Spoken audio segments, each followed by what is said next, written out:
Hello and welcome to the History of Transformers, 1980s Cartoon Edition.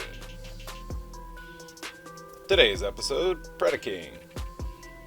The Predacons attempted to prevent Blurr, Wheelie, and the human Marissa Faireborn and the magnificent Sky Lynx from escaping Jupiter's moon of Io with Metroplex's transformation cog. When the individual Predacons failed, they merged into Predaking, but were quickly defeated by Sky Lynx.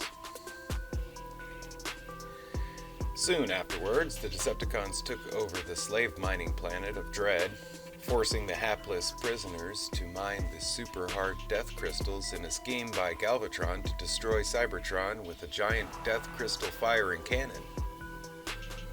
When several slaves were frightened out of their minds by the monster Chaos, Predaking swooped down to recapture the escapees.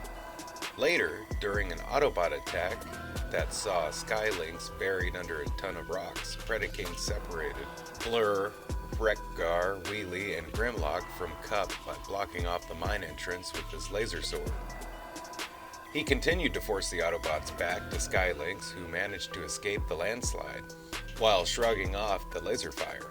Meanwhile, Cup lured Chaos out of the volcano, causing another landslide that this time buried Predaking under a ton of rocks. On Earth's moon, Predaking fought alongside Terracon combiner Abominus until they, along with the other primitive-based Transformers, were called away by Primacon's assistant. They were led to an ancient world in the hopes their primitive instincts would defeat Primacon's latest creation, the energy-draining.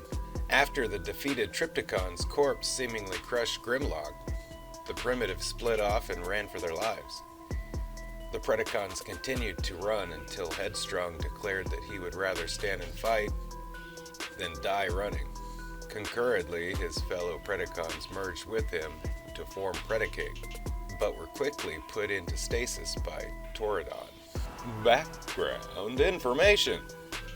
Predaking is by far the largest of the traditional central component leader type combiner toys. He is formed by combining all 5 Predacons together, unlike the Scramble City style toys such as Bruticus or Defender. Predaking's arms and legs are not interchangeable. Razor Claws, Sonic Sword, and Beast Mode cannon serve as Predaking's primary weapons, with Tantrum and Headstrong's back-mounted cannons as his feet. Dive Bomb's wings became his feet as well. Like Defensor and Bruticus, Predaking's components were released in both plastic and metal versions. Japan received only the plastic versions during the original run of Generation 1 toy line. Hasbro only released the individual Predacons, but a gift set was available in Japan.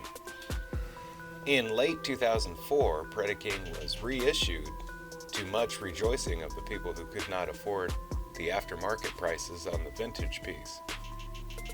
This reissue used metal parts, and the sword pieces that were originally soft plastic in the second release were now hard plastic, but had the sharp points reduced for safety concerns. Thank you for watching the history of Predaking. Don't forget to like, share, and subscribe if you can. If you already have, thank you. And special thanks to Transformers Wiki for all information you heard today. Bye-bye.